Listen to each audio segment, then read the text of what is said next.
Hola a todos, aquí desde el canal de la Liga de las Almas Libres. Y hoy es que tenemos un invitado muy especial, que es Juan Gómez, que es periodista, investigador, escritor también, y justamente de uno de estos libros que él ha escrito, que se llama Las cuevas y sus misterios, que tiene el tercer premio de los Enigmas. Vamos a hablar de un capítulo que me ha resultado muy interesante. Y bueno, él aparte dirige el programa de Nueva Dimensión y trabaja en Onda Cero. Aquí estás. Aquí estoy. Hola, muy buenas. ¿Qué tal? Un placer estar con todos vosotros y compartir estos momentos de misterios que tanto nos gustan, claro que sí. Bueno, pues lo primero, darte la enhorabuena por este gran libro que lo voy a mostrar, está aquí, Las cuevas y sus misterios. Yo a mis seguidores en Twitter ya lo recomendé hace unos meses, pero bueno, ahora pues contigo también quiero tener la ocasión de poder presentar el libro de nuevo, que insisto, me ha parecido espectacular. Eso significa que las historias, pues, por un lado, se desmarcan un poco de lo habitual para buscar esas informaciones que, bueno, que se salen, como digo, de lo que habitualmente se conoce y más dentro de un terreno del cual se habla muy poco, que son precisamente las cuevas, el origen de ciertos misterios y su vinculación que tenemos con ellas. Así que fenomenal. Sí. Me alegro que te haya, a ti y a todos los lectores, que les haya producido esa curiosidad para seguir indagando. Es estupendo. Vamos a hablar de esas manos que hay en las cuevas y, y bueno, creo que parte de la información que tú conseguiste la conseguiste a través de un nombre que, si no mal recuerdo, es José Antonio Las Heras, Hmm. ¿no? Bueno, no exactamente. A ver, José Antonio de las Heras, tristemente, ya falleció antes de que yo incluso escribiera el libro. Lo que pasa es que él dejó un legado. Vamos a poner en contexto. José Antonio de las Heras fue el director del Museo de Altamira en Cantabria, uno quizá de los exponentes más relevantes en el mundo de la prehistoria, del arte rupestre principalmente, y de lo que sería la investigación en esas épocas en donde precisamente no teníamos ningún tipo de constancia, ningún tipo de legado más allá que de esas propias pinturas que encontramos en las cuevas. Y sí, a través de ciertas cosas que él mencionaba, y fíjate bien que estamos hablando de una persona de gran relevancia, como era el director del Museo de Altamira, pues él contaba una serie de cosas que parecían no cuadrar, no casar con lo que sería el pensamiento establecido por la ciencia en ese momento. Esto no le llevó a él, ni mucho menos, a ningún tipo de crítica, porque en el fondo, cuando hablamos del arte rupestre, todo está abierto a la especulación, está abierto a toda Correcto. teoría y a toda hipótesis, además de lo más aventurada, si queremos ofrecerlo así o si queremos llamarlo así, porque en realidad nadie sabe qué es lo que significan. Por lo tanto, todo está abierto. Fíjate hasta qué punto está abierta la posibilidad de dar una respuesta al significado, no solo de las manos, sino del resto de las pinturas que podemos completar y contemplar, que que incluso dentro de lo que es el ámbito científico, las diferentes hipótesis muchas veces se contradicen entre ellas, de manera que quien plantea una hipótesis a nivel científico y da sus razones y sus pilares para poder defenderla, existen también científicos que intentan o de alguna forma rebatir esa hipótesis a través de diferentes postulados. Me explico. Por ejemplo, quien afirma a nivel científico que las pinturas rupestres servían simplemente para decorar las estancias o para decorar el lugar en donde los antiguos hombres entraban, ¿no?, en las cuevas. Sin embargo, esto no casa, por ejemplo, con el hecho de que haya pinturas que están, bueno, pues en profundidades, en lugares totalmente, en muchos casos, casi inaccesible. Por lo tanto, eso de decorar en un sitio donde no se va a ver o donde prácticamente muy pocos van a poder alcanzar a ver aquello, pues parece un poquito extraño, ¿no? De manera que siempre nos encontramos ante contradicciones dentro de las propias hipótesis de las pinturas rupestres. Por lo tanto, está todo muy abierto y todo el mundo puede dar incluso su opinión, aunque sea tremendamente aventurada, porque en realidad lo que sabemos es que no sabemos nada. Correcto, y además justamente por casualidades de la vida, hace 2 días vi un programa de un canal que ahora mismo no me acuerdo bien si era David Parcevisa o era... No, creo que no. Era Mundo Desconocido, creo que es Mundo Desconocido, que justamente hablaba sobre las pinturas en las cuevas y bueno, pues él comentaba que justamente todas estas pinturas y tal estaban situadas en lugares donde estaban a oscuras y se ve que lo usaban para poder hacer algún tipo de meditación y así a través del subconsciente poder atraer la caza de esos animales que ellos representaban. Es decir, a través del pensamiento, a través del subconsciente atraían la caza o, Sí, esa sí, perdón, es una de las teorías que se apunta, el hecho de que se llama una especie de magia simpática, es decir, el hecho de que yo, por ejemplo, si dibujo un bisonte es porque estoy llamando a los bisontes. Lo que ocurre es que esa teoría, que también se baraja como muchas otras, también tiene sus contradicciones, porque recordemos que en muchas cuevas también nos encontramos figuras de depredadores, de leones, de osos, perdón, de mamuts, incluso, bueno, que también estos se cazaban, pero también depredadores que eran susceptibles estos de ser no solo no cazados, sino que el hombre fuera cazado por ellos. ¿Esto qué representa? Pues el hecho de pensar que si alguien dibujaba algo para que hubiera presencia de ese animal, pues entramos en una contradicción, porque ¿quién querría tener unos leones cerca, ¿no? Por lo tanto, nos encontramos evidentemente con estas teorías de esta magia simpática que se le llama, y luego de esas figuras que, bueno, tú comentabas que, bueno, sí, en este programa Mundo Desconocido comentas, bueno, no es exactamente así lo que se quiere reflejar, ¿no? A ver, hay varios tipos de pinturas, no todo está en la penumbra, no todo está en la oscuridad, sino que existirían dos tipos de arte. Estaría el arte público, es decir, aquellas pinturas que nos encontramos en las cuevas y que serían vistas por todo el grupo humano que estuviera en ese momento, es decir, son aquellas pinturas que nada más entrar en la cueva uno los puede observar y los puede observar de manera clara y sin ningún tipo de problema. Lo que nos indica es que esa pintura tendría una importancia vital o una importancia para todo el grupo y por lo tanto todo el grupo tendría que ver esa pintura. No sabremos el significado, pero sí entendemos que era accesible ese arte para todo aquel que entrara en la cueva. Y luego estaríamos en otro terreno que sería el arte privado, que serían aquellas pinturas que nos encontramos en zonas muy profundas de las cuevas, incluso en lugares prácticamente inaccesibles. Tenemos que tener en cuenta que es muy probable que muchas de las pinturas que se han descubierto a lo largo del tiempo, quizá entre la persona que lo dibujó y la persona que lo descubrió miles de años, quizá nadie más lo hubiera visto. Por lo tanto, nos encontramos que existe un arte, una pintura que está destinada probablemente incluso solamente al propio autor que lo dibuja, sin que haya ningún tipo de conexión mágica, simplemente porque esa persona ha querido quizá privatizar ese arte o, como hacemos nosotros en nuestra propia casa, tener nuestro particular rincón especial en donde no entre nadie. También existe una teoría que se refiere, por ejemplo, al chamanismo. Lo que estaríamos sería ante una persona que sería el chamán, que sería el líder espiritual, si es que podemos interpretar que quizá hubiera algún tipo de religión o de creencia dentro del grupo, que vincularía estas pinturas a algún tipo de acto mágico y que quizá se realizara algún tipo de ritual.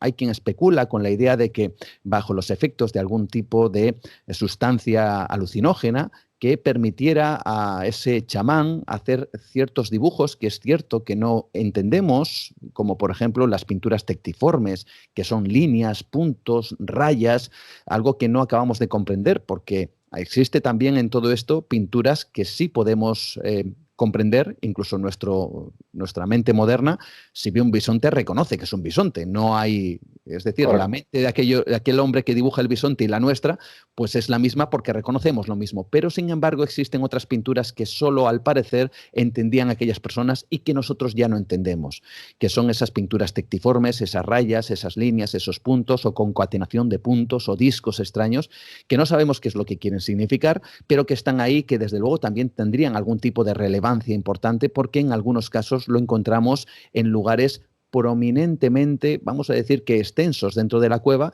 y también a la vista de muchos. Por lo tanto, bueno, como puedes comprobar, las teorías son múltiples, tanto esta magia simpática para atender a la caza, pero que también se contradice con otras cosas.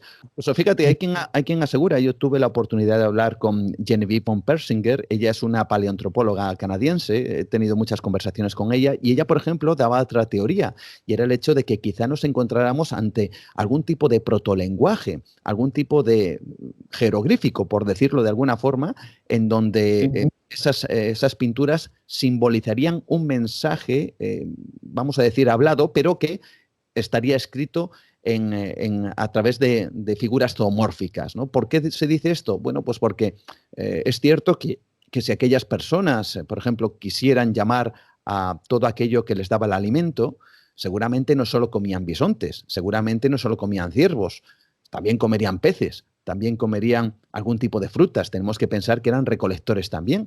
También comerían algún ave. Sin embargo, no hay esa representación de frutas o de aves. Hay muy poquitos peces, hay muy poquitos reptiles. Por lo tanto, quizá eso de la magia simpática, eso que comentabas antes, bueno, pues tiene sus contradicciones, ¿no? Porque si quieres llamar a la caza, no solo llamas a una cosa, sino que llamas a todo aquello que te puedas comer. Por lo tanto, es muy difícil que también esta teoría, aunque forma parte de las que se han postulado, pues tenga cierto peso, ¿no? Por lo tanto, nos encontramos evidentemente a un mundo abierto en donde todo lo que se cuenta también es muy susceptible de ser rebatido. Creo que tienes toda la razón. Ni siquiera yo lo había pensado y a lo mejor también erramos en pensar que la respuesta sea solamente una. Sin duda alguna, es probable que la respuesta sea quizá el conjunto de muchas otras. Fíjate, hay quien apunta a la teoría de una arqueoastronomía, es decir, que esos puntos, esas líneas, esas rayas, significarían puntos estelares o significaría algún tipo de arqueomatemática, es decir, una suerte de cuenta matemática que ellos bueno, pues, plasmarían en las cuevas, pero que bajo nuestro prisma no acabaríamos de entender, pero sí bajo el prisma de aquellos hombres. Por lo tanto, estamos, como digo, en ese mundo abierto y una sola respuesta no es factible, yo creo que para dar la solución a la gran pregunta, ¿no? ¿Qué es lo que significa o cuál es el significado de estas pinturas? Nos encontramos quizá con el mayor misterio, porque hace 40.000 años algo ocurrió, no sabemos lo que ocurrió, pero hace 40.000 años de repente el hombre pasó de no pintar prácticamente nada, de no tener ningún tipo de simbolismo, de arte, de legado, de inteligencia, si es que podemos denominarlo así, a de repente a salir y estallar. Evidentemente que hace 40.000 años parece que no teníamos un pensamiento que iba más allá quizá de nuestras pulsiones más básicas, comer, reproducirnos y protegernos, y sin embargo hace 40.000 años apareció algo, el arte, es decir, el pensamiento simbólico, el ir más allá que las necesidades básicas, algo que al parecer solo tenemos nosotros. Correcto, sí. Además, creo que me suena que esto tú también lo publicaste en otros libros, incluso está también publicado en otros libros también como el del Homo sapiens, creo que era, que decía que era también a través del trigo que cambiaba ciertos componentes del ADN. Y bueno, también lo que resulta curioso es porque, claro, a ti, nosotros si fuéramos neandertales, claro, nosotros nos puede dar por dibujar una cosa y a otros de otro tipo pues pueden dibujar otras. Sin embargo, esto también es muy curioso porque estas pinturas se repiten de la misma manera y con la misma elaboración en distintos continentes. Y entonces eso, bueno, se vuelve todo muchísimo más raro ahora. Sí, es algo que, bueno, pues representa también uno de esos enigmas, aunque por supuesto también nos encontramos con personas que quieren dar esa solución, ¿no? Es cierto, nos encontramos con grupos humanos que en apariencia no tenían contacto, pero que dibujan cosas similares en diferentes partes del mundo. Nos encontramos, antes hablabas de las manos, nos encontramos manos en Indonesia, manos en la cornisa cantábrica, manos en Argentina, manos en Australia, y también nos encontramos, hay que decirlo, motivos pictóricos que solo se encuentran en ese lugar y que no se han transmitido a otros lugares. También eso hay que decirlo. Ahí nos encontramos esa otra parte.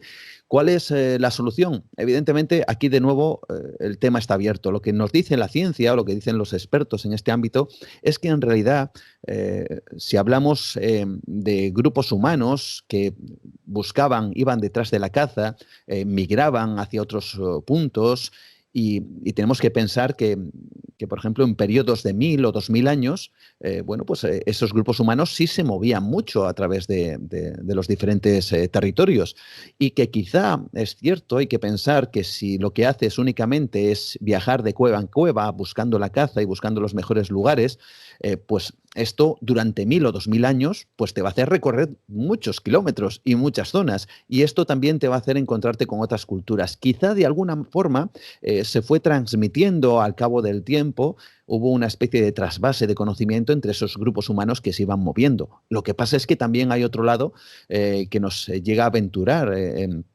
al misterio, ¿no? Al parecer hay grupos humanos que en principio parece que no entablaron relación con nadie y sí mantienen ese nexo en común con ciertas pinturas que se reproducen en otros lugares del mundo aparentemente sin esa conexión aparente, ¿no? Por lo tanto, nos encontramos con un auténtico misterio. ¿Cómo es posible que a lo largo del tiempo se produjera ese trasvase de conocimiento?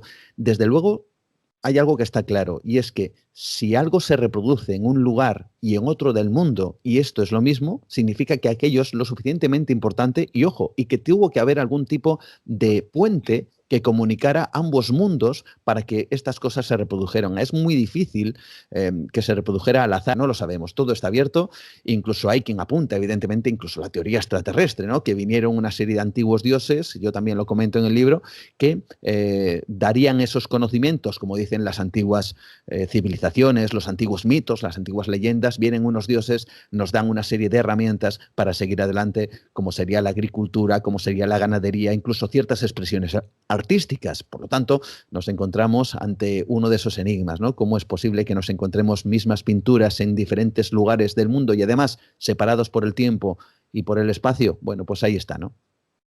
Creo que esa podía ser la opción más interesante, no por nada, sino porque el hecho de que nos lo hayamos estado compartiendo entre nosotros, en aquella época, yo entiendo que a lo mejor si se encuentran civilizaciones, me imagino que también intentarían eliminarse entre ellos, tal vez por miedo, no lo sé.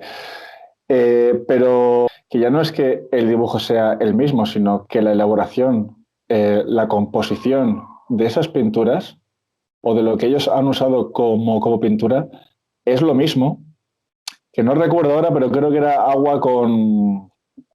Eran minerales. Bueno, minerales. Se utilizaban, sí. Lo que se utilizaba en esa época principalmente era lo que tenían más a mano, que eran todo tipo de minerales. Ellos se daban cuenta que, por ejemplo, que el óxido de hierro provocaba en las manos un color rojizo, que, por ejemplo, el magnesio generaba un color más oscuro, la limonita generaba un color más amarillento, y bueno, que incluso el carbón, lo que es la propia ceniza de un fuego, pues esto también seguramente pues vieron que servía lógicamente para dejar su rastro, ¿no? su impronta, ¿no? Entonces es cierto que ellos utilizaban en muchas ocasiones pues estos elementos minerales que lo que hacían era literalmente cogían, por ejemplo, el óxido de hierro, una pequeña piedra, la machacaban, la dejaban como si fuera polvo, la mezclaban con agua, quedaba como una pasta, y con esa pasta, que formaría una especie de pintura mineral, pues luego serviría para hacer los dibujos correspondientes. Desde luego sí, es curioso cómo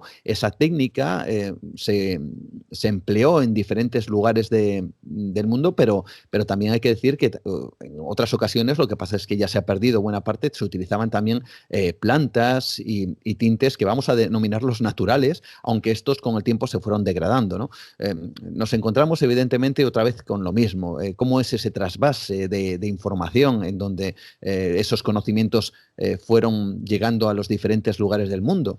Bueno, quizá tenemos que pensar que igual aquellos grupos humanos es probable que se movieran más de lo que imaginamos, que no estuvieran tan quietos como imaginamos, y que en realidad la conexión entre, ya no solo entre diferentes grupos de Homo sapiens, sino tenemos que también pensar que había otras especies, por ejemplo, hace 40.000, 50.000 años, 60.000 años, como eran los neandertales. Hubo incluso una hibridación, ahora lo sabemos por la propia ciencia, sabemos que durante mucho tiempo hubo una hibridación lo suficientemente amplia como para que el 95% de la población mundial tenga parte entre un 1 y un 5, incluso un 6% de material genético neandertal. Es decir, esto no fue una pareja que se unió por casualidad y ya está, sino que hubo una verdadera hibridación a nivel masivo entre unos y otros, ¿no? Por lo tanto, estamos viendo Correcto. que evidentemente el trasvase cultural, la mezcla, la mezcolanza, pues era mucho mayor de lo que imaginamos. Incluso se han encontrado restos de huesos de personas que ni siquiera tenían la genética del Homo sapiens, es decir, la nuestra. Se han encontrado restos humanos de genética de denisovanos y de neandertales, y allí no entrábamos nosotros. Correcto. Sí, pues mira, justamente, claro, porque es curioso porque todas estas pinturas mencionas en el libro que a lo mejor muchas de ellas también están situadas en la misma roca. Y bueno, yo quería comentar porque, claro, tengo entendido que todo en la vida es algo así como un fractal. O sea, lo que es en el universo lo ves representado en el cuerpo y lo que ves en el cuerpo está representado en la mente. Y claro, esto es curioso porque si esto fuera cierto, vamos a hablar un poco de acupuntura. La acupuntura, que por ejemplo son los puntos energéticos más fuertes que nosotros tenemos en ciertas zonas de nuestro cuerpo, si esto lo trasladamos al planeta Tierra, que sabemos que en el planeta Tierra hay puntos de acupuntura, puntos de energía más fuertes, en donde hay un poder electromagnético más fuerte de lo que es natural, podría coincidir con que justamente ahí estuvieran algunas de esas pinturas y que lo usaran como portal interdimensional para viajar y poder explorar también otro tipo de realidades. Sí, la verdad es que esa es una de las cosas y, por ejemplo, lo comentaba José de las Heras, ¿no? El hecho de que estas pinturas en realidad quisieran representar como una especie de paso al más allá, sobre todo esas manos. Las manos, ¿por qué? Por varios motivos. Uno de ellos es, lo primero, la extrañeza en que en muchas cuevas, por ejemplo, hablo de manos, las manos se concentren en un solo punto de la cueva, es decir, como si ese punto tuviera una importancia tremenda, no sé si a nivel energético, pero desde luego para aquellas personas parece que algo veían ahí, algo notaban para dejar su impronta, y además no una mano, ni dos, ni tres, ni cuatro, sino por ejemplo en la cueva de las manos que está en Argentina nos encontramos, si no recuerdo mal, más de 500 manos colocadas solamente en un punto. Por lo tanto, algo realmente poderoso tendrían que ver o sentir en ese lugar para colocar sus manos y para dejar esa impronta, esa huella. Hay quien afirma, como José de las Heras, del cual hago referencia en el libro, es que quizá ese punto fuera como una especie de lugar que les traspasara aún más allá, un más allá onírico, quién sabe si para ellos era real. ¿Por qué digo esto? Bueno, porque yo he tenido la oportunidad de hacer esa prueba, colocar mi mano, que ésta fuera impregnada con el ocre, es decir, con el óxido de hierro en una roca, además bajo la técnica que se utilizaba en la época, que era una técnica, se llama el efecto Venturi, bueno, no lo voy a explicar ahora, pero bueno, es, digamos que con dos pajitas colocadas de una determinada forma, al soplar sería como una especie de aerosol que iría plasmando pequeños discos y todos estos, disco a disco, irían llenando toda la mano hasta, bueno, pues dejar esa huella que todos conocemos, ¿no? Bueno, pues al ver esa mano impregnada en ocre, donde la roca también se impregna, te da una sensación visual realmente extraña, y es que te da la sensación de que la mano está traspasando la roca, es decir, como se mimetiza a nivel visual, tú solo te ves prácticamente desde tu muñeca en adelante o de muñeca hasta el hombro, pero tu mano parece que se ha fundido con la roca debido a ese color ocre que toma ambos, mano y piedra. ¿Esto qué significa? Que si a mí de alguna forma me impresionó, yo no sé cómo impresionaría a aquellos hombres quizá tener la percepción visual que su mano había traspasado la piedra. También nos encontramos algo extraño en las pinturas, porque es cierto que se juega mucho con los volúmenes, con las pinturas, es decir, ellos veían la piedra, la roca, veían un volumen y aprovechaban ese volumen de la roca para luego dibujar lo que sería el el animal, por ejemplo. Los famosos bisontes de Altamira, por poner un ejemplo claro, estos juegan no solo con los dibujos, sino con el volumen de la roca, de manera que parece que el animal habita en el interior de la roca y que de alguna forma parece que quiere salir. Es como si aquel que hubiera entrado y hubiera visto esos volúmenes le diera la sensación que realmente había algo ahí, un mundo detrás de esa piedra, aún más allá, y que ese animal intentaría salir. De forma que dibujamos o dibujaran incluso esos animales en algunas ocasiones dando la sensación que traspasaban ese mundo, el mundo de la piedra, aquel más allá, con el mundo real, el que estarían viviendo ellos en el interior de esa cueva. Por lo tanto, quizá hubiera algo que nosotros hemos perdido, algo que nosotros no alcanzamos a ver, o que quizá está dormido y que estaría habitando en algunos puntos concretos de las cuevas. ¿Por qué digo esto? Bueno, porque se han hecho estudios, hay que decirlo, sobre ese electromagnetismo que tú comentabas, esa energía que habita en las cuevas, y es curioso pensar que muchas pinturas están colocadas en esos puntos magnéticos, es decir, no es algo que yo me invente. Se han hecho estudios, por ejemplo, en una cueva muy conocida en Cantabria, se llama la Cueva de la Pasiega. Ahí se hizo un estudio de los puntos energéticos y justo coincide que hay varias pinturas que están colocadas en el lugar de mayor energía que la ciencia, y no lo digo yo, capta en ese mismo entorno cavernario. Por lo tanto, nos encontramos a que quizá hemos perdido una sensación, una percepción de lo que sería, bueno, no sé si ciertos puntos importantes en el interior de las cuevas, y ahí plasmaban sus manos, sus pinturas y bueno, quizá parte de sus pensamientos, ¿no? En definitiva, porque es eso, ¿no? Una pintura es yo diría que es el legado fósil del pensamiento de aquellos hombres. Y eso fue lo que quedaron plasmados. ¿Por qué lo hacían en unos puntos y no en otros? Bueno, pues forma parte del misterio. Juan, me parece que esto es increíble. De verdad que te lo digo, y además te vuelvo a dar las gracias otra vez por haberlo publicado en el libro, porque me parece fascinante que hayas publicado tu experiencia personal. En el momento que te propusieron, creo que se llaman Daniel y Saúl, ¿no? Estas dos personas. Daniel Garrido Pimentel, que es nada más y nada menos que el coordinador de las cuevas prehistóricas de Cantabria, quizás sea una de las personas desde luego a nivel europeo, y yo me atrevería a decir que incluso a nivel mundial, que más conoce, que más sabe de arte rupestre, de prehistoria en general. Es toda una eminencia, le llaman a diferentes congresos, viaja por todo el mundo precisamente para compartir sus conocimientos, y es una persona que a mí me entabla una buenísima amistad, y además tiene algo importante, y es que tiene la mente abierta. ¿Por qué? Por lo que decía al principio, porque no tenemos una respuesta, todo vale. Incluso él mismo me llegaba a decir, en alguna ocasión que hemos estado visitando cuevas, me decía, mira, ¿ves esas pinturas de ahí? ¿A qué te parecen? ¿No te parecen ovnis? Pues claro, imagínate, ¿no? Que te lo diga alguien como Cantabria, pues hombre, pues llama mucho la atención, llama poderosamente la atención, aunque solo sea porque te lo he dicho de forma anecdotaria, como una forma de explicar, ¿sabes lo que sabemos? Y es que no sabemos nada. Sí, la verdad que me parece, bueno, me parece precioso, y la verdad es que sí que es cierto que da la sensación que el hombre de hoy en día ha perdido ciertas capacidades de las que sí que estábamos dotados antes, y bueno, es un poco todo el misterio este que engloba. Yo la última pregunta que me gustaría hacerte, esta es un poco más complicada, Juan.